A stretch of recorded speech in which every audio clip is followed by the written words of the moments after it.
চুয়াডাঙ্গার টক গ্রামে ঘটেছে এমন এক ঘটনা যা হার মানাবে আইয়ামে জাহিলিয়া যুগকেও। মৃত ব্যক্তির দাফন আটকে দেওয়া হলো সুদের টাকার জন্য। চুয়াডাঙ্গার দামুরহুদা উপজেলার চিলতা গ্রামে এমন চাঞ্চল্যকর ঘটনা ঘটে, আর এই ঘটনাকে কেন্দ্র করে গ্রাম জুড়ে সৃষ্টি হয় উত্তেজনা। ঘটনাটি ছড়িয়ে পড়তেই সামাজিক যোগাযোগ মাধ্যমে নিন্দার ঝড় উঠেছে। গ্রামবাসীর সূত্রে জানা যায়, চিত্লার নতুন পাড়ার বাসিন্দা রাজমিস্ত্রি হারুন শনিবার মেয়ের বাড়িতে হঠাৎ স্ট্রোকে মারা যান। পরদিন সকালে মরদেহ গ্রামে পৌঁছলে শোকে ভেঙে পড়েন স্বজনরা। আসরের নামাজের পরে জানাজা ও দাফনের প্রস্তুতি চলছিল। ঠিক সেই সময় এমন এক অপ্রত্যাশিত কাণ্ড ঘটে যা উপস্থিত সবাইকে হতবাক করে তোলে।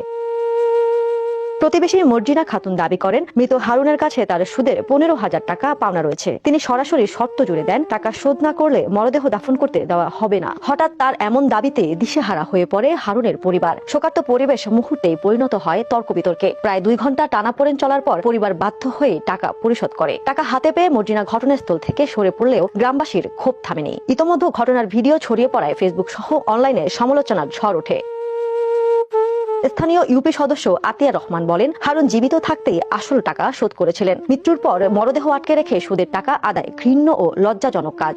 গ্রামের প্রবীণরা ক্ষোভ জানিয়ে বলেন, আমরা নানা ঘটনা দেখেছি, কিন্তু মরদেহ আটকে টাকা আদায়ের মতো নির্মমতা কখনো দেখিনি। এটি শুধু লোভ নয়, সমাজের জন্য কলঙ্ক।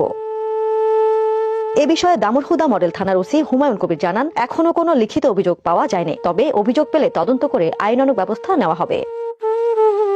একটি মৃত্যু, একটি পরিবার, এক টুকরো শোক, তার উপর এই সমাজের এমন এক নির্মম দাবি। মানুষ কি আজ কেবল হিসেব নিকেশেই বাঁচে? এই প্রশ্নটাই হয়তো আজ উঠছে হাজারো মুখে।